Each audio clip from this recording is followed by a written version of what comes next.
atualmente na dívida pública. Então, os grandes industriais brasileiros, né, Gerdau, Metal Leve, Minguin, Cofap e por aí vai, vendem as suas indústrias, pegam o seu capital e alocam esse capital em juros, em títulos da dívida pública para receber os juros, né, que esses títulos lhes correspondem. Vão virar rentistas. Isso faz também com que o próprio orçamento público seja capturado por essa fração rentista financeira, que é quem comanda de fato a política brasileira desde o início dos anos 90, sem interrupção, diga-se de passagem, sem interrupção. Bom, para cumprir com os desejos dessa burguesia interna, o Estado brasileiro passa então a ter que fazer os superávites primários, que significa que aquela tributação que todos nós pagamos, né, para arcar com os serviços públicos não pode ser utilizado no gasto público, porque tem que sobrar dinheiro. Superávit significa que sobrou dinheiro no caixa do governo para pagar os juros da dívida pública. E este superávit primário foi durante mais de uma década um mantra máximo, né, que nenhum governo podia falar que não ia fazer superávit primário sob pena de ser perseguido, como nós vimos no golpe que foi dado contra a presidente Dilma. Não por conta do superávit primário, porque na verdade ali já nem se conseguia mais fazer esse superávit.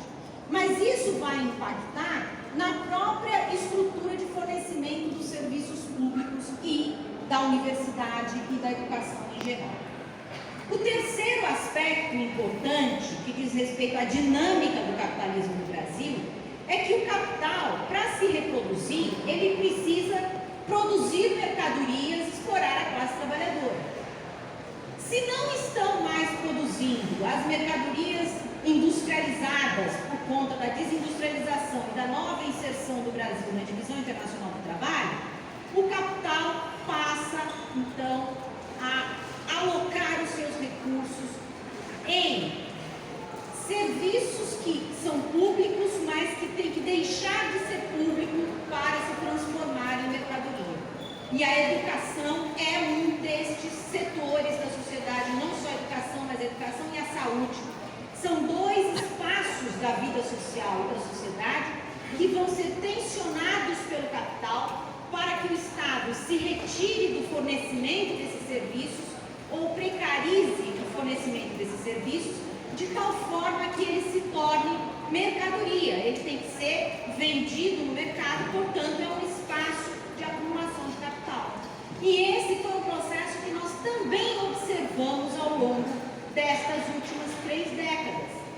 O processo de expansão das universidades no governo Fernando Henrique se deu majoritariamente na expansão da universidade privada, com a facilitação das regras de instalação dessas universidades, com o afrouxamento, né, dos critérios de excelência que se exigiam das universidades públicas para que o capital privado pudesse se alocar. No entanto, o capital privado se aloca nessas universidades, vai construir grandes blocos universitários privados, mas a desigualdade social no Brasil faz com que o público que tem a capacidade de pagar por essa mercadoria, que lá no início dos anos 2000 era muito cara para ser comprada no mercado, chega no seu limite. Eu me lembro que em 2004 há uma crise das universidades privadas, porque eles tinham construído um aparato gigantesco para fornecer essa mercadoria, e as pessoas que tinham renda suficiente para pagar as mensalidades, que eram extremamente caras na época, já tinham chegado ao seu limite, bateu no teto, não tem mais cliente, não tem mais o público consumidor.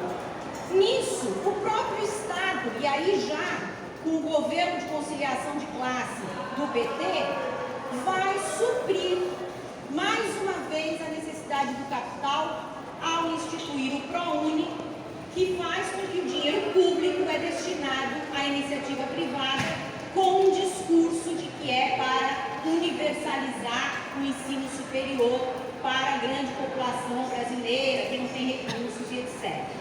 É evidente que também esse próprio governo se enfrentaria na sociedade com as forças organizadas, principalmente com o corpo sindical e do movimento estudantil das universidades públicas, que não permitiriam que todos os recursos da educação superior fossem exclusivamente destinados à iniciativa privada. Portanto, também fez um arremedo de expansão da universidade através do REUNI e da constituição de várias outras universidades federais, que expandiu, de fato, o número de vagas nas universidades públicas federais, como nós temos aqui o exemplo dessa própria universidade. Vixe Maria, 5 minutos, então vou falar mais rápido. O que acontece é que eu nem comecei a falar da Universidade Popular, é que todos esses modelos, né, que vão sendo implementados a toque de caixa por conta das necessidades do capital, transformaram a universidade brasileira, que era elitista, que era para poucos, que era para a classe dominante e para o capital principalmente, num grande, ou nem tão grande assim, mas num aparato que continua elitista na sua essência, continua para poucos porque não atende o montante necessário para ter um ensino universal e gratuito, livre para toda a população, só que de forma bastante precarizada. E o que nós temos hoje, em grande parte das universidades federais e nas estaduais também, das quais eu participo, é um processo de sucateamento do ensino superior público e gratuito. Mas fora isso, o elemento mais importante para a gente discutir a Universidade Popular, depois o Colombo vai me salvar aqui, que aí na fala dele ele pode aprofundar o que a gente entende por Universidade Popular, é que a universidade, na sua essência, ela não deixou de ser o que ela era anteriormente, que ela é fragmentada, ela não se preocupa com o conhecimento, ela é tecnicista, né, e de baixa qualidade na sua essência. E além de tudo, ela continua sendo elitista. Por mais que a gente defenda políticas de cota, porque é uma medida emergencial, o fundamental que nós temos que defender e exigir é o ensino, a universidade para todos, no sentido de que atenda a todas e todos, independente de vestibular ou de cotas. Mas, acima de tudo, que seja uma universidade que atenda aos interesses da classe trabalhadora naquilo que lhe diz respeito, tanto na sua estrutura interna quanto naquilo que ela faz. Todos nós sabemos que a universidade é formada, ela é estruturada no tripé ensino, pesquisa e extensão. No ensino, nós temos uma universidade tecnicista que forma simplesmente mão de obra, e quando eu falo a palavra mão de obra é no sentido depreciativo do termo, porque eu acredito que nós devemos formar trabalhadores e trabalhadoras, porque todos nós, seres humanos, somos essencialmente gente que trabalha e precisa trabalhar para se realizar, né? Mas a formação de mão de obra é a formação do ser apenas como mercadoria, força de trabalho. E a universidade cumpre esse papel para o capital. Na extensão, que é a perna mais pobre desse tripé, mal ou bem consegue fazer uma interação entre a sociedade, a universidade e a sociedade e ao seu entorno, com poucos pequenos projetos que quase não conseguem chegar à comunidade, e muitas vezes é um processo de mão única, da universidade para a comunidade e não da comunidade para a universidade, o que deveria ser o modelo de universidade popular que nós defendemos. E na pesquisa, mais ainda, o que nós vemos é um processo de pesquisa quase que absolutamente voltada aos interesses do desenvolvimento das forças produtivas para o capital, né? Então é o desenvolvimento na área da agricultura, mas não é na produção de alimentos, é na produção de commodities, é no desenvolvimento de fármacos ou de pesquisas de doença para a classe dominante e não para o conjunto da população. Portanto, como o meu tempo já deve faltar um minuto, eu quero dizer o seguinte: para a gente discutir universidade popular, e é o plano que nós temos para a transformação revolucionária desse espaço, que é extremamente importante, nós temos que pensar em algumas coisas que são fundamentais. Primeiro, temos que entender o que é a universidade hoje, da forma como ela realmente está estruturada e ver todos os seus defeitos, os seus problemas.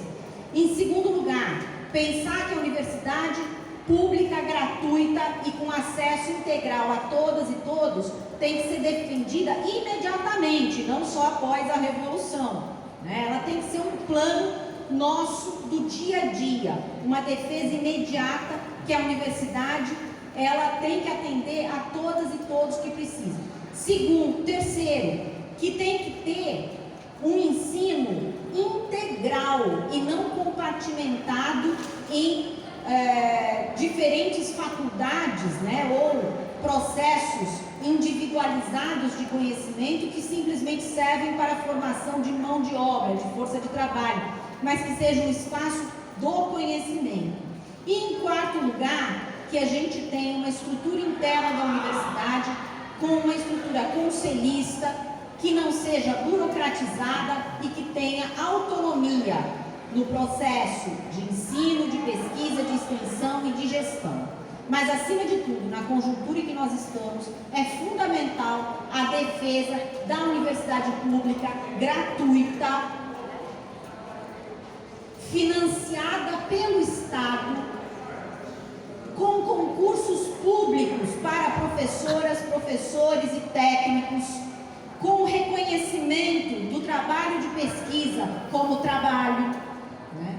E não apenas como parece, né? De vez em quando a gente dá o nosso tempo gratuito para isso, mas do reconhecimento de que esse deve ser um espaço de conhecimento para e da classe trabalhadora. Por isso, a universidade ela tem que chegar mais à classe trabalhadora e ela tem que trazer a classe trabalhadora para o seu interior em todos os seus processos, em todos os seus debates e na própria construção, tanto dos movimentos que estão no interior da universidade, quanto na vinculação com o movimento sindical, com o movimento de moradia, com o movimento popular e assim por diante. Devemos debater esse movimento da Universidade Popular, mas nós temos que começar a construí-lo desde já. Para isso, só para terminar aqui minha intervenção, o ICP, o Instituto Caio Prado, acabou de lançar um livro, Universidade Popular. Tem vários artigos aqui de diversos militantes, pensadores, né, que propõem e debatem o que nós queremos para a Universidade Popular. Eu espero que todas e todos possam se apropriar desse debate e se engajar nessa luta que é muito importante para nós. É isso.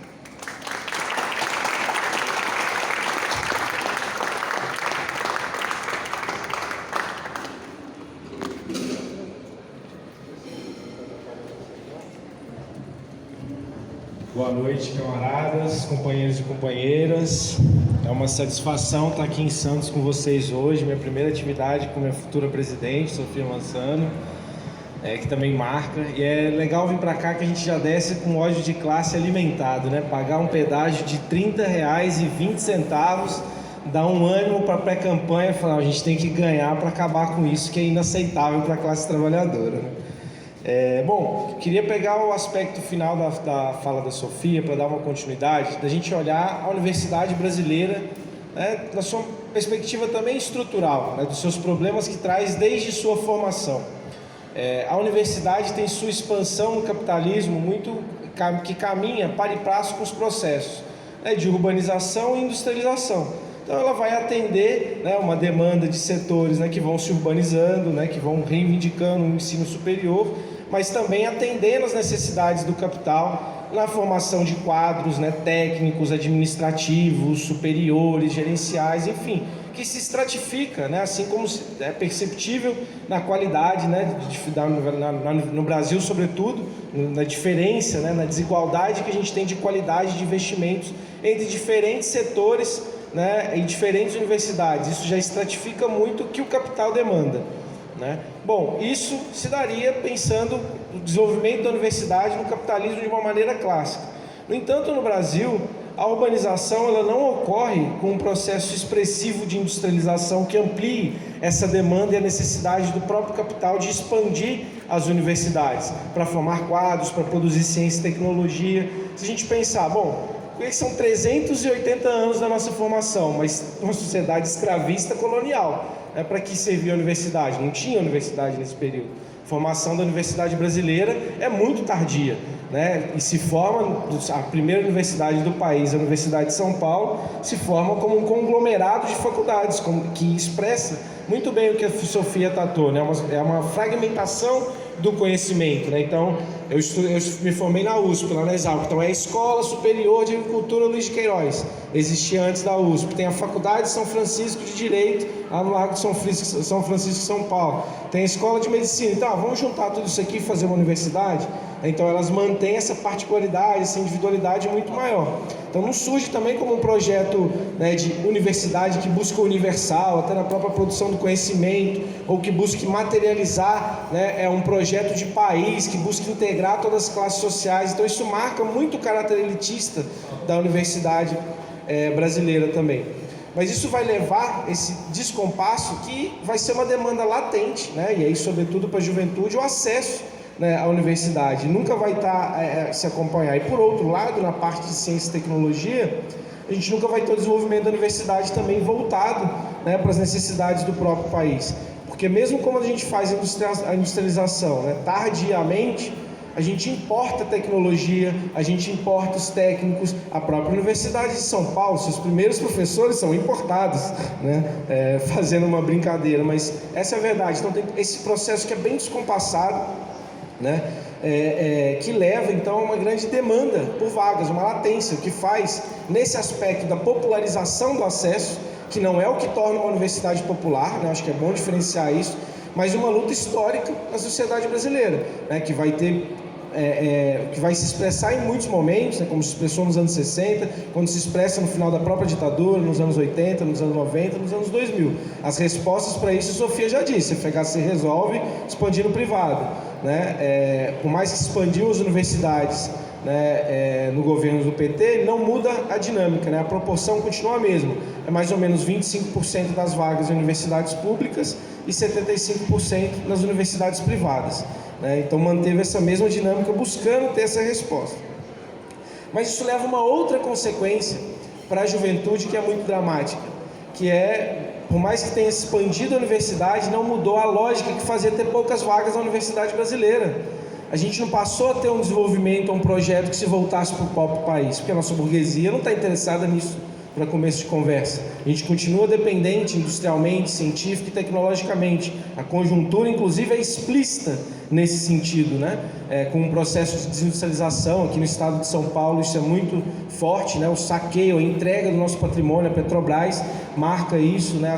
As parcerias público-privadas, as privatizações, o Porto de Santos aqui está colocado nesse processo. Então, entrega o que tem para o capital privado, né? Então não tem um eixo, aquele eixo estruturante da industrialização do Estado mais, porque a burguesia não se dispôs a industrializar nada, vai pegar e se apropriar do que tem.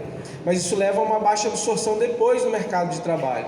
Aí 2 dados para expressar isso muito bem. O número de mestres e doutores, né, que seria aquilo que, bom, passou pela graduação, fez o mestrado, fez o doutorado, os caras ainda continuam desempregados, em torno de 30% de desemprego entre mestres e doutores. Os mestres e doutores estão desempregados.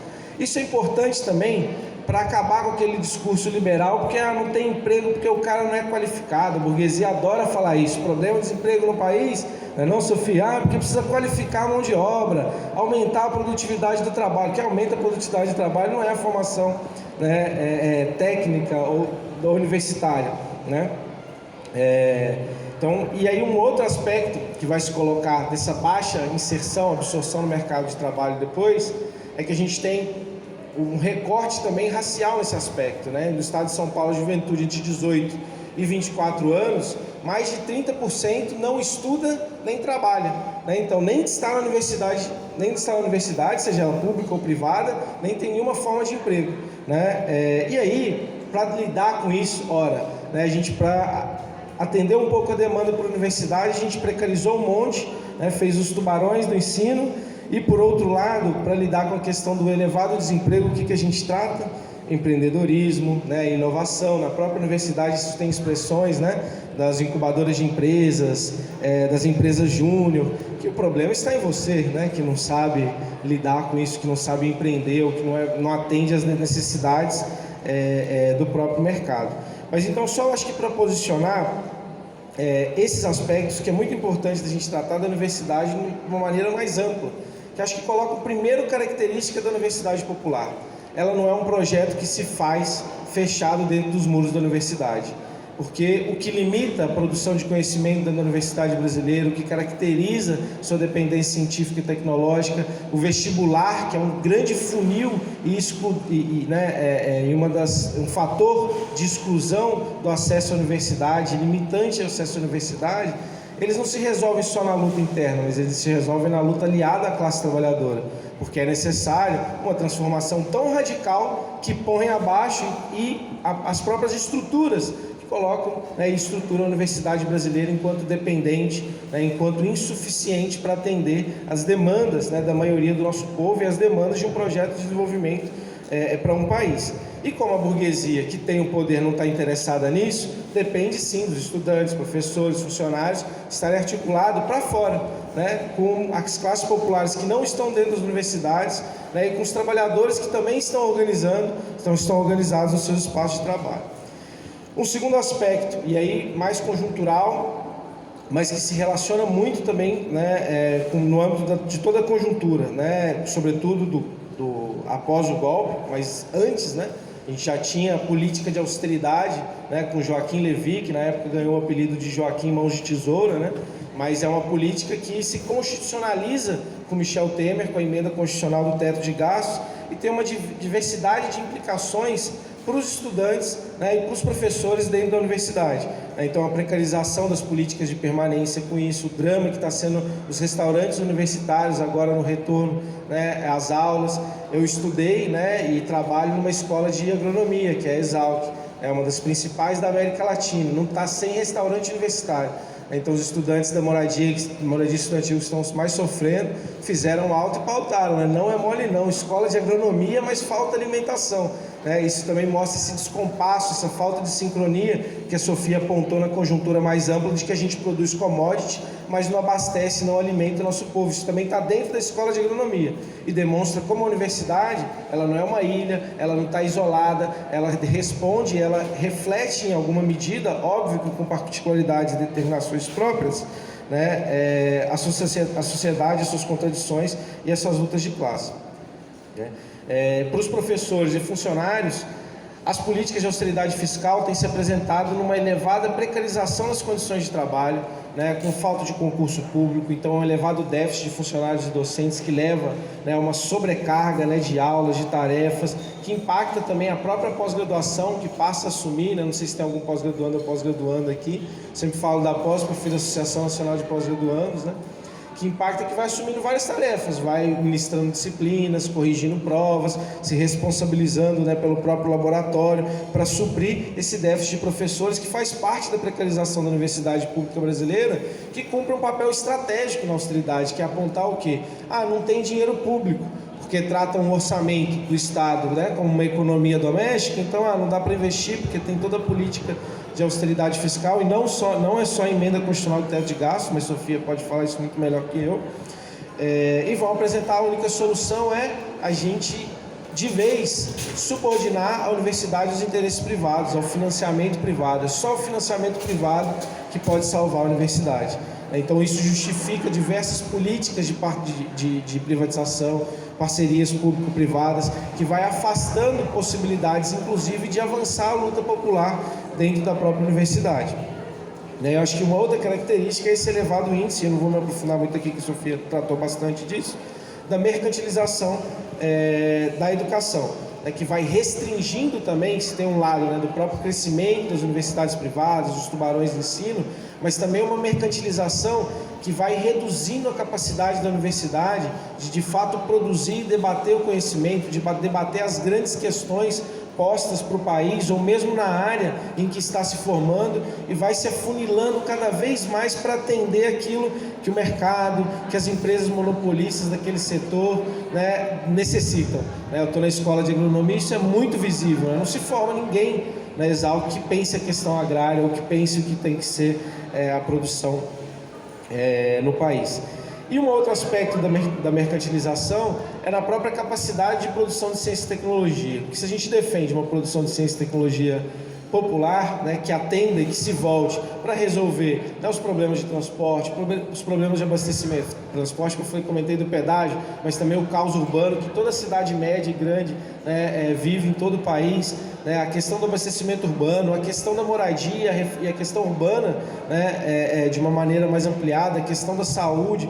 Enfim, que se coloque a debater e a produzir sobre isso, que garanta, né, que de fato o Brasil deixe de ser esse país de promessa, que é sempre o que a burguesia coloca, né? O Brasil pode ser o país do futuro se fizer essa contra-reforma aqui, se fizer esse ajuste, se precarizar as condições de vida da classe aqui mais um pouco, que é tudo, né, uma mentira, mas que vai colocando a produção de ciência e tecnologia, né, como meros produtos do conhecimento, assim, aquela coisa que não vai debater essas questões, não está interessado em debater o país, mas está interessada quase que como um portfólio, atender um portfólio que uma empresa privada apresenta, olha, a gente precisa desses produtos aqui.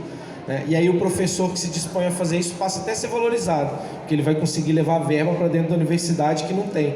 Então você vai ver a universidade toda precarizada, aquele professor que se vendeu vai ter um laboratório super chique, toda a estrutura, lá tem cafezinho, ar-condicionado, a água está sempre gelada, isso é algo que a gente presencia muito em todas as universidades. Só que quem são as principais empresas, inclusive, que têm a capacidade, o interesse e a necessidade, de fazer essas demandas? A gente vive um momento de grande concentração do capital em todo o mundo. Então as empresas que vão fazer isso não são nem grandes empresas brasileiras, são as grandes empresas do capital imperialismo, são grandes empresas multinacionais. Tem um relatório encomendado pela própria CAPES, que aponta que entre as 20 empresas, que mais realizam parcerias de produção científica nas universidades, 19 são empresas de outros países, concentradas nos Estados Unidos e na União Europeia. Somente uma é brasileira, que o governo está desmontando totalmente agora, que é a Petrobras. E é a segunda nesse ranking de 20. Então isso é uma demonstração do atentado, que é toda essa política de desmonte, da Petrobras. E aí acho que, passei um pouco por isso. O terceiro ponto é a necessidade de, dentro da universidade, e como uma das maneiras também de se vincular a essa relação com a classe trabalhadora, a pautar o papel da universidade para além de seus próprios muros, porque ficar restrita às lutas institucionais dentro da universidade, não que elas não devam ser feitas, elas são limitadas, da perspectiva do que podem abranger no sentido de construir uma universidade popular.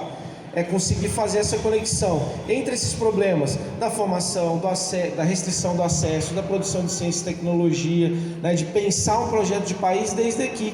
Então, fazendo, enquanto estudantes, enquanto professores, enquanto funcionários, os debates em que o conteúdo oficial da universidade não se propõe a fazer, fazendo a partir da organização dos centros acadêmicos, dos DCEs, das ADs, dos sindicatos dos trabalhadores, os debates que não se propõem a fazer, colocar a universidade desde já a quem verdadeiramente devia servir, para a gente saber colocar o dedo na ferida, saber também nos qualificar, nos formar, para saber apontar as verdadeiras questões, na questão urbana, na questão agrária, no desenvolvimento de ciência e tecnologia, na industrialização, na educação, na saúde, enfim, em todos esses debates, é se colocar e pensar, bom, a universidade ela tem um papel social, enquanto a gente não pauta isso, não entende qual é ele, a gente está servindo aos interesses das classes dominantes. Então a gente não pode fugir à pergunta, a gente está se formando para quê? Qual papel a gente vai cumprir? E a formação que estão nos dando aqui servem a quem? E para quem deveria servir? A gente deveria estar se formando para quê? Essas questões são inescapáveis para quem quer ter um compromisso com a construção de uma universidade popular.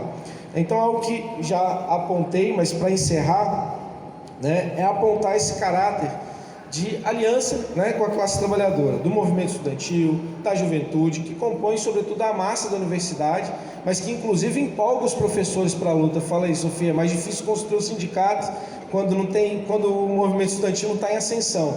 Quando o movimento estudantil está em ascensão, os professores também ficam mais engajados na luta. O movimento estudantil é o cerne, porque é a massa dentro das universidades com a capacidade de mobilizar e inclusive dar a dinâmica para os outros setores. E a maioria de vocês aqui são jovens, então vocês têm, né, um papel central para isso, né, e tem a capacidade inclusive de não só dentro da universidade, mas cumprirem um papel também para fora, né? Isso é perceptível nas manifestações, quando o movimento estudantil se dispõe a discutir não só essas questões internas, mas as questões da conjuntura, né? A lutar para derrubar o Bolsonaro já, não nas eleições em 2022, né? A lutar pela revogação de todas as reformas, né? Reforma trabalhista, reforma da Previdência, emenda constitucional do teto de gastos, não revisá-las, né? Não fazer mediações, não fazer conciliações, mas revogá-las. É a juventude que pauta isso, e o movimento estudantil tem um papel nesse aspecto também. Então, conseguir fazer essa articulação, mobilizar, dar dinâmica, pautar desde as pequenas questões, mas também as grandes questões.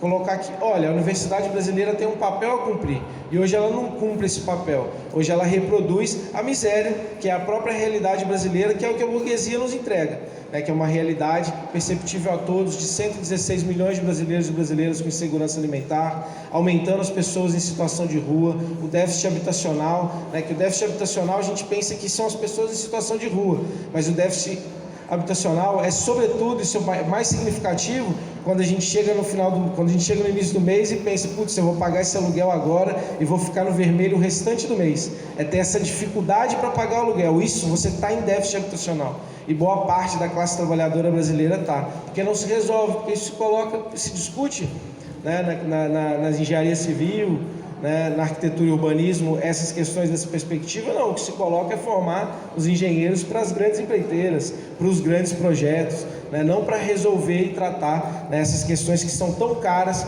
e necessárias para a classe trabalhadora. E quando o movimento estudantil, dando esse fôlego, dando esse gás, mas também debatendo essas questões que interessam a todos, não só quem está aqui dentro, tem um grande potencial de contribuir também para esse processo de organização, né, e de construção do poder popular, né, e de uma revolução no país, porque essa é a condição necessária para a construção da universidade popular.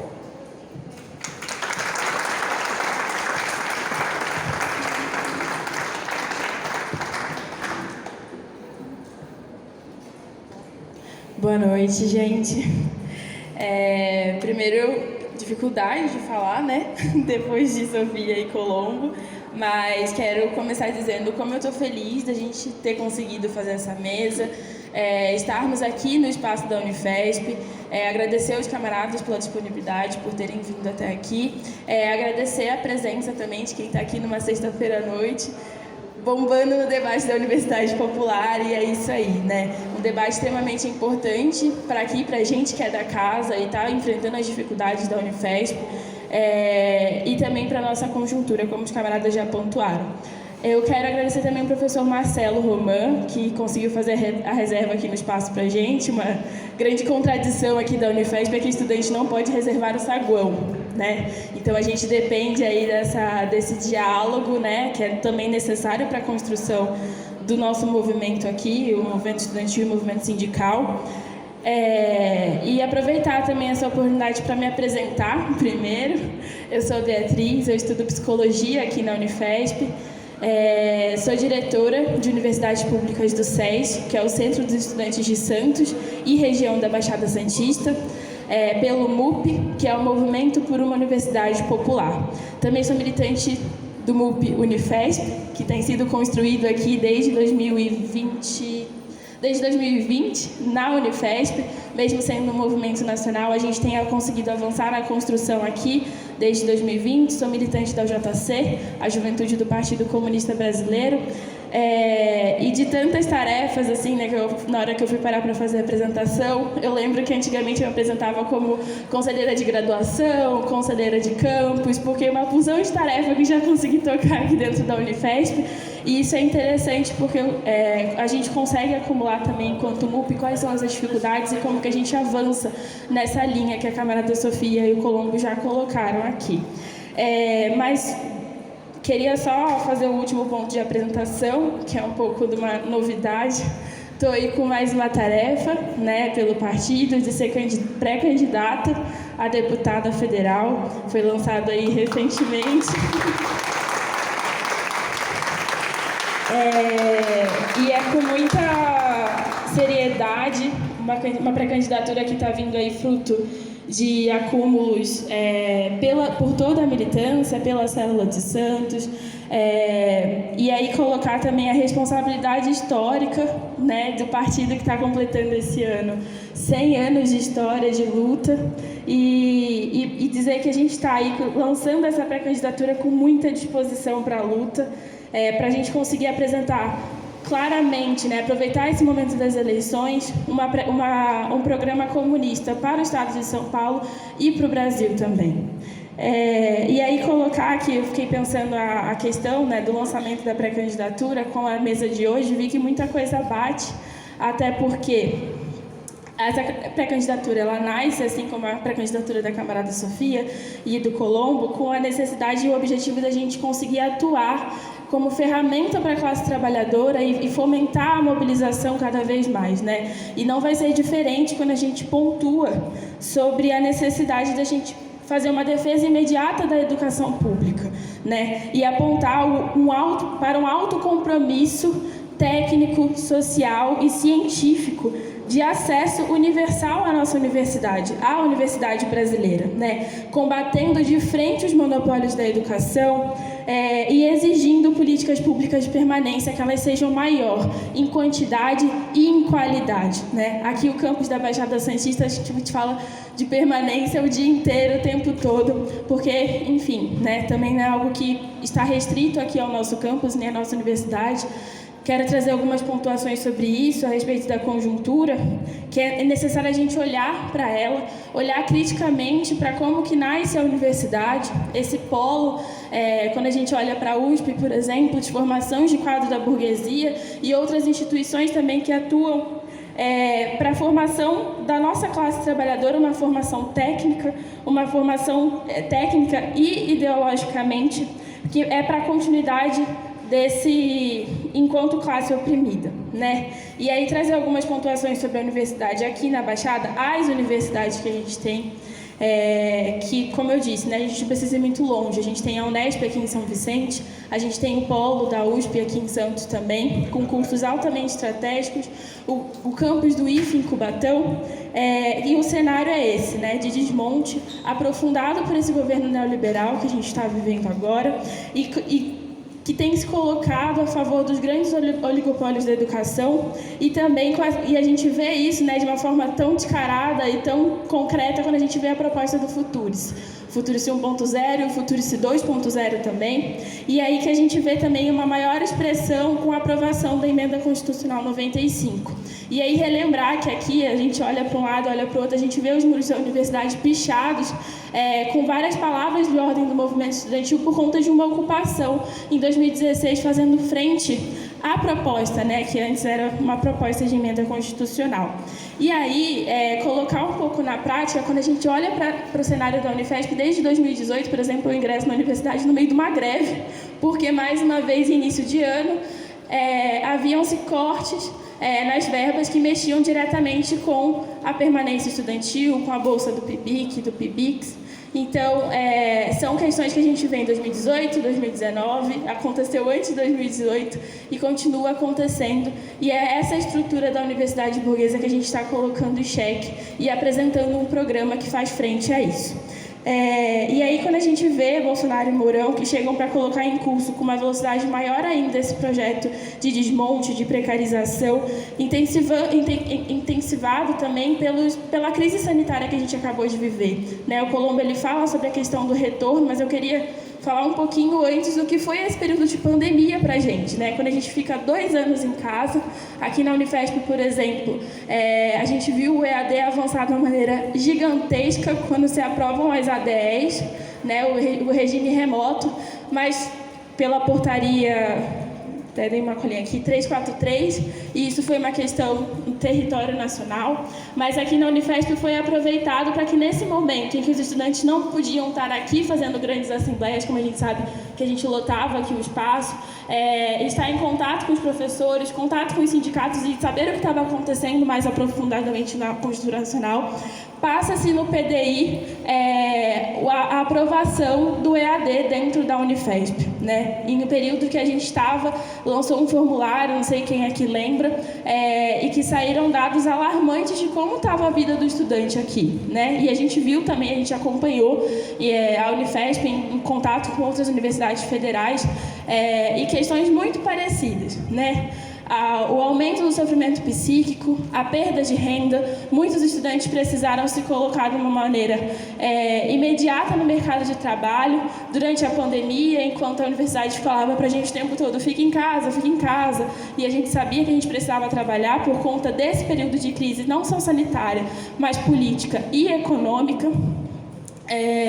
E aí a gente vê essa questão quando eles simplesmente aprovam as ADEs e a gente olha para um lado e fala assim, mas eu não tenho espaço para estudo. Esse formulário mostrou que a gente não tinha condições de estudar em casa, que a gente não tinha equipamento, que a gente não tinha internet. Então, assim, são essas questões que a gente coloca que fazem parte de um projeto.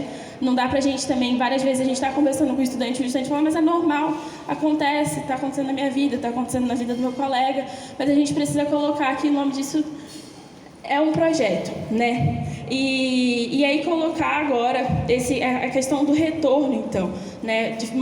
Não muito diferente da Exalc, a gente chega aqui no RU, que é aqui em cima no primeiro andar, a gente vê que falta refeição para os estudantes, a gente está agora com um campus novo no centro e muitas questões aí acontecendo, e lembrando que a Unifesp é fruto da expansão desordenada do Reúne, então a gente tem aqui esse campus e o campus agora que é do centro, mas, por exemplo, a gente não tem uma política de moradia para os estudantes da Baixada Santista, em regiões que são extremamente caras para pagar aluguel. E aí a gente vê que está tudo bem, né? Está tudo certo. A gente não tem clínica escola, a gente não tem espaço, a gente tem um curso de educação física aqui, que, por exemplo, não tem uma quadra própria, uma construção para isso, né?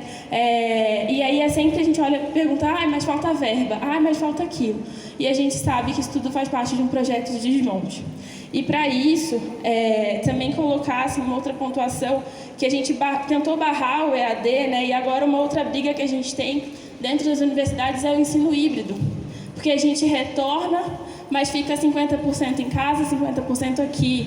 E aí quando a gente vai ver, por exemplo, semana retrasada, a gente estava debatendo sobre isso na São Judas, mês passado a gente fez um ato na São Judas por causa disso, quando os estudantes voltam então, né, agora que a pandemia está um pouquinho mais controlada, e os estudantes retornam para a faculdade acreditando que iriam ter um retorno 100% presencial, a faculdade, mais uma vez, em nome do lucro, fala, não, agora vocês vão ficar 50% lá e 50% aqui, com salas hiperlotadas, com professores sem graduação específica para estar dando aquilo e acumulando outros cursos dentro de uma sala de aula só.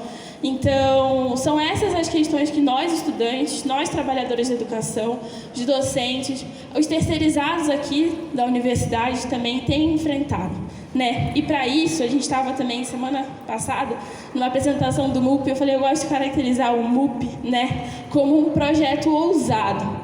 A gente está passando por um bom tempo, né, vindo também por questões da conciliação dos governos petistas, em que as entidades estudantis ficaram sem projeto.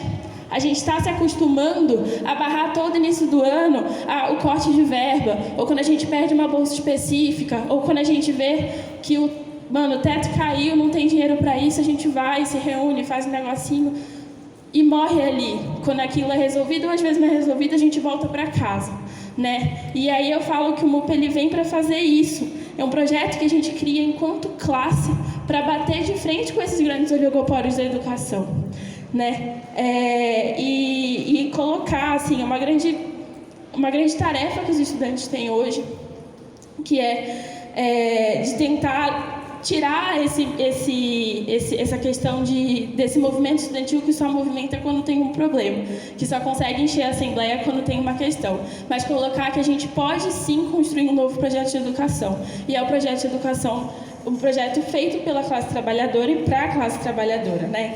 E aí só queria encerrar colocando essas questões, assim, fazer um convite. Falei rapidinho porque a gente vai partir para um debate agora. Acho que vai ser o melhor momento para a gente colocar outras questões, fazer perguntas e aprofundar essa análise de conjuntura, de que 15 minutos é pouco também para isso, e para a gente aproveitar também mais os camaradas aqui da mesa, mas que o MUP ele se constrói no dia a dia, né? Na relação com o estudante, chamando o docente para conversar, chamando os técnicos e os terceirizados.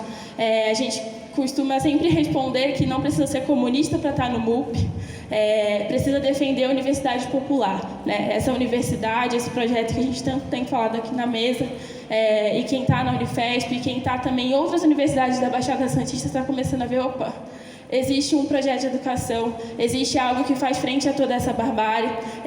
Eu estou entendendo como funciona a universidade burguesa, que isso não é normal, então a gente precisa, sim, se levantar enquanto classe e colocar as nossas questões imediatas, mas também olhar para o novo horizonte, uma sociedade socialista, né? E continuando olhando para esse horizonte para a gente conseguir chegar no comunismo. A universidade popular, ela faz parte disso, né?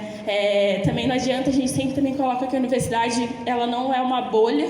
E aí também quando a gente olha para a questão das opressões, que é central para a gente na luta de classe, que a gente consiga combater, mas a gente sabe que questões pontuais não resolvem um problema que é estrutural. E a gente é radical, o projeto do MUP é radical porque ele vai à raiz do problema.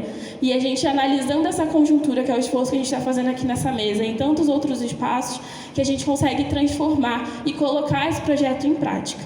Então é isso, eu agradeço muito de novo a participação de vocês e convido vocês a se inscreverem para a gente continuar esse debate.